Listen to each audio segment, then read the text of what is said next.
Hello, BookTube. We'll continue on with the Bankrupt Bookseller, and this is Americans and Their Books. Just seeing how, well, this is a long section, so it'll be just the one section, I think, today.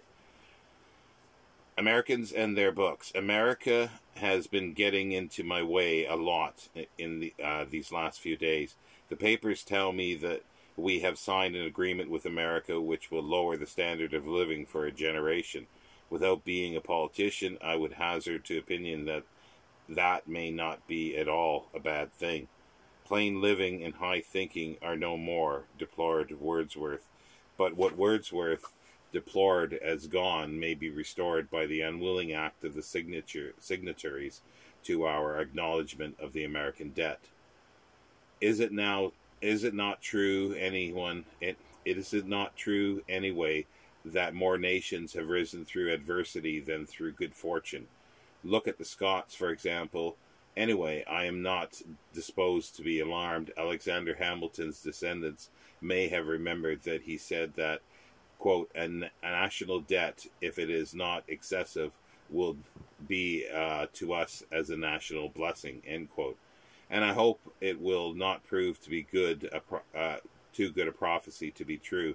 But my interest in America is not a banker's interest, although it may be a debtor's. My interest is in American books, and today I am making a sort of survey of my stock. My survey brought me to recognize how far we have moved from the days when Sidney Smith wrote demandingly, "Who reads an American book or goes to an American play or looks at an American picture or statue?" Pictures we do not have to any extent, unless it be on those calendars which American publishers send over here, or the picture magazine covers of Harrison Fisher and the cartoons of Bud. But American plays, but what I see when I go to London, are by no means so rarely seen. And books, American books, in my small shop are surprisingly in number. I have the poets, of course, and sell them to young college girls mostly. Longfellow still sells well, sells best, I think, but there is Whittier and Poe, Whitman and Russell Lowe, all still well to the fore. Poe ought to be more read than he is, even today. And he is the least read of all. The Raven and the Bells are fine pieces of poetry, and surely Annabel Lee ought to be known by heart by every lover if he would make the most of the fine and fortunately fleeting mirage of love. I would like to have been able to recite such a romance, if I could, about my life as that contained in these 4 lines. I was a child, and she was a child, in the kingdom by the sea, but we loved with a love that was more than love, I and my Annabel Lee. There are magic lines, and the whole poem is magic. They are magical lines, and the whole poem is magical. The challenge of love to separation and dissolution and death never rang more clearly in literature than in, quote, but our love, it was stronger by far than the love of those who were older than we, of many far wiser than we, and neither the angels in heaven above nor the demons down under the sea can ever dissever my soul from the soul of the beautiful Annabel Lee. Poe, I fear, is old-fashioned and is eclipsed by Ella Wheeler Wilcox as a bestseller. Not today. Even so. Sorry. Poe, I fear, is old-fashioned and is eclipsed by Ella Wheeler Wilcox as a bestseller. For poems, and I am not one of their deriders, for I often read them, are among the best-selling poetry I have. All sorts buy them, men as well as women, and I am sure that they are always worth, and more than worth, the price they pay for them. Among the essayists, Oliver Wendell Holmes has only had one inquirer since I came to take over the business. I have him in the World's Classic series. He is worth reading, and I write a special plea for his remembrance. He would like it, and I will please his memory by recalling the passage from the poet at the breakfast table. There is perhaps for where he perhaps foresaw his own dwindling fame and had philosophy enough to face it and discount it as nothing. I suppose we all, he writes, those of us who write in verse or prose, have the habitual feeling that we should like to be remembered. It is to be awake when all of those who were round us have been long wrapped in slumber. It is a pleasant thought enough that the name by which we have been called shall be familiar on the lips of those who came before us, and the thoughts that wrought themselves out in our intelligence, the emotions and trembled through the frames shall live themselves over again in the minds and hearts of others. I'll just stop there for a second because, I missed Oliver Wendell Holmes on my essay list. I don't know how I did that. I don't have any of his stuff here, any of his essays. But anyway, worth looking into. Let's continue.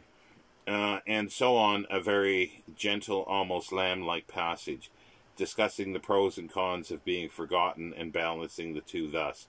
To become a classic and share the life of a language is to be ever open to criticism, to comparisons, to the caprices of successive generations, to be called into court and stand a trial before a new jury once or more than once in every century.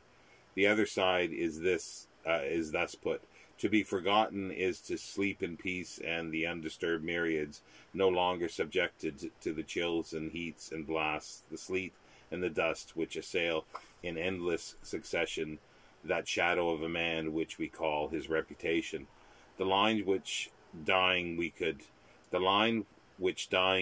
wish to blot has been blotted out for us by a hand so tender, so patient, so used to his kindly task, that the page looks as fair as if it had never borne the record of our infirmity or of our transgression. And again, before I leave him, take these sweet waters for the consolation of most of us. Not unwelcome shall be the baptism of dust, which hides forever the name that was given to the baptism of water. We shall have good company once names are left unspoken by posterity. Who knows whether the best of men be known, or whether there be not more remarkable persons forgot that any that stand remembered in the known account of time. The greater part must be content to be as though they had not been, to be found in the register of God, not in the record of man. I do not grudge the transcribing of that, for I want to do my share of keeping the memory of Oliver Wendell Holmes green on this green earth for yet a little while longer. He is worth it, and I must speak to some of the comprehending who come to the shop of mine without his gentle essayist of the West, without this. Sorry, let me start that sentence again. He is worth it, and I must speak to some of the comprehending who come to the shop of mine about this gentle essayist of the West. I agree. Emerson and Thoreau are favorites still, though not what they were when I was young. I would make all the schools have self-reliance and compensations read regularly. They inspire me, and I am weak and need the first skeptical of providence sometimes, and needs the second, and I am always the better of rereading them. Emerson's poetry, too, I have liked since I was a boy, though I have known none who has shared my liking. I have lost a piece beginning. And I quote, "Touch me your mood, ye patient stars, that climb each night in the ancient sky, leaving no shade, no space, no scars, no trace of age, nor fear to die." I misquoted, I think, but the passage somehow links up with Matthew Arnold's "Calm soul of all things, I make it mine, to feel amid the city's jar, that there abides a peace of thine, man did not make and cannot mar." I have a lot of these mental affinities. I can't account for them. They may be deep calling to deeps across the void of the native emptiness of my mind, my own mind. Anyway, they make me humble and grateful. It is days since I wrote those words, and I come back to these scattered sheets of shelf paper with further knowledge of the books of America.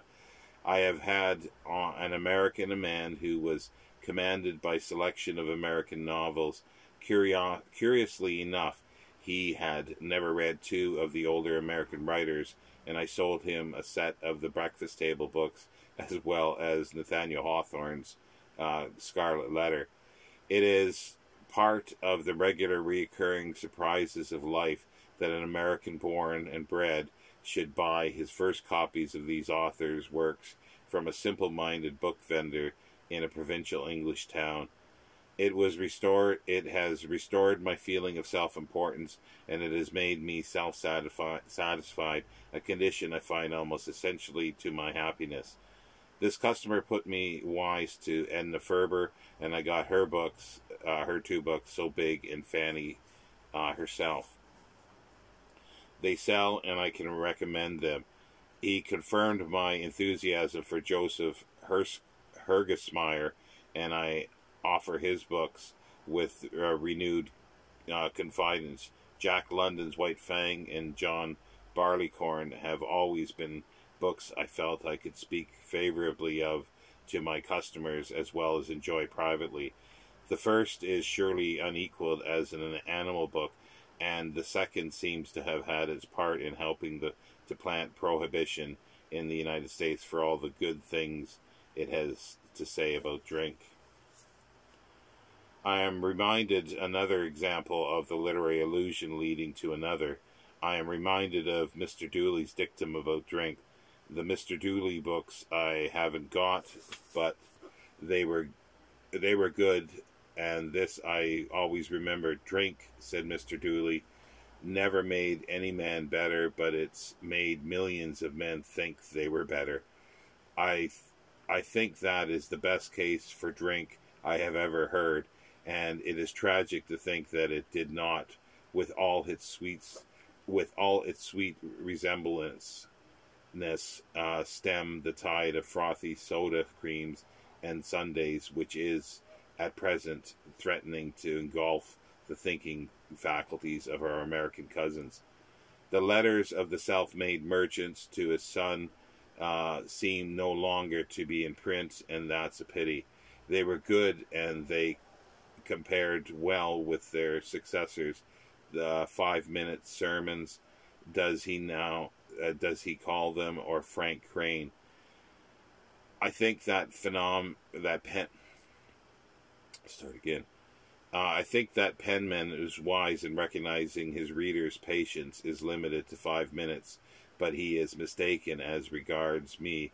I have literally and actually no time for Dr. Frank Crane, or indeed any of his works. There are 2 American books that I ought to have mentioned that not Dr. Crane awakened my doubtless unwarranted enmity. They are Walden by Henry David Thoreau and Jurgen by James Branch Cabell. I have read them both. I recommend them often. They are worthy of any British bookshop, and indeed of any British reader. My shop calls me forth, and I go.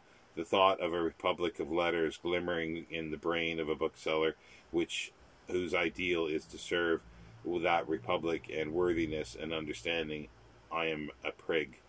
Walden and Jurgen, that I have written about Walden and Jurgen reads fantastically. Surely there was never a more extraordinary accidental juxtaposition. Henry David Thoreau pushes off with the mentality of a Greek philosopher and takes up his abode in the woods by Walden Pond. Pushing, thrusting, striving, newly born America goes forth back into name and back into history as far as mind can take it. James Branch Cable, a generation later, in a small, more thrusting, pushing America that than the one that Thoreau knew, goes back to, but not so far back. He goes back to the happy days of medievalism and their riots gorgeously. Apparently, America as it is never tolerable for Americans. Thoreau goes back to Greece in mind, and at any rate, Cable goes back to the Middle Ages and all their fellow citizens, whereas they have the money, pack up and go east, and everyone with all the speed that they can acquire. I am afraid I am getting to dislike Americans, and I must check the weakness in my temperament. So ends today's reading.